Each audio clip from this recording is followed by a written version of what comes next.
ഒരു സിമ്പിളായിട്ടുള്ള സെൻറ്റാങ്കിൾ ആർട്ട് ചെയ്ത് നോക്കാം കേട്ടോ. ഈ ഒരു സെൻറ്റാങ്കിൾ ആർട്ട് ശരിക്കും സാറ്റിസ്ഫാക്ഷൻ തരുന്ന പരിപാടിയാണ് കേട്ടോ.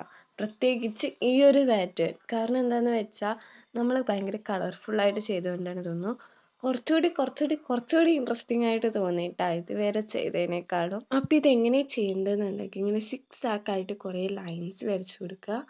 അപ്പോൾ കുറേ ബോക്സ് നമുക്ക് കിട്ടും. ആ ബോക്സൊക്കെ ജസ്റ്റ് എഡ്ജസ് ഒക്കെ ഒന്ന് കർവാക്കി കൊടുത്തിട്ട് അവിടേക്കൊന്ന് ബ്ലാക്ക് കൊണ്ട് ഫില്ല് ചെയ്യുക. അത് കഴിഞ്ഞതിന് ശേഷം നിങ്ങളുടെ കയ്യിൽ ഇഷ്ടമുള്ള കളേഴ്സ് വെച്ചിട്ട് കുറേ ലൈൻസ് ഇതേപോലെ റിപ്പീറ്റായിട്ട് വരച്ചിട്ട് ഓരോന്നിലും ഓരോ കളേഴ്സ് വെച്ചിട്ട് നമുക്ക് ചെയ്ത് കൊടുക്കാം.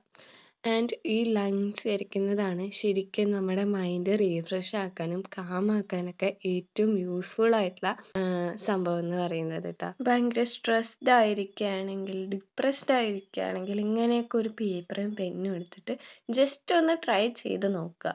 ഫസ്റ്റൊക്കെ നിങ്ങൾക്ക് കുറച്ച് നെഗറ്റീവായിട്ട് തോന്നുകയാണെങ്കിലും ഒരു 2-3 ചെയ്യുമ്പോൾ നമ്മളതിൽ ഭയങ്കര എൻഗേജ്ഡ് ആവും, ഇൻട്രസ്റ്റിംഗ് ആവുകയും ചെയ്യും. ഇത് എൻ്റെ ഒരു അനുഭവം വെച്ച് ഞാൻ പറയുന്നതാണ് കേട്ടോ.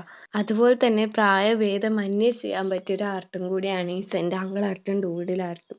അതായത് ഇപ്പോൾ ജോലിയുടെ എന്തെങ്കിലും പ്രശ്നമാണെങ്കിലും സ്കൂളിൽ നിന്നുള്ള എന്തെങ്കിലും പ്രഷറൊക്കെ ആണെങ്കിലും എന്താണെങ്കിലും നമ്മൾ ഈ ഒരു ആർട്ട് ചെയ്ത് നമുക്ക് ഭയങ്കര കാം മൈൻഡ് കിട്ടും എന്നുള്ളത് ഷുവറാണ്. അപ്പോൾ പറഞ്ഞു സെൻറ്റാങ്കിൾ ആർട്ട് ഇതാ ഫിനിഷായി. അപ്പോൾ എങ്ങനെയുണ്ട്? നെക്സ്റ്റ് വീഡിയോ കാണാം. ബൈ.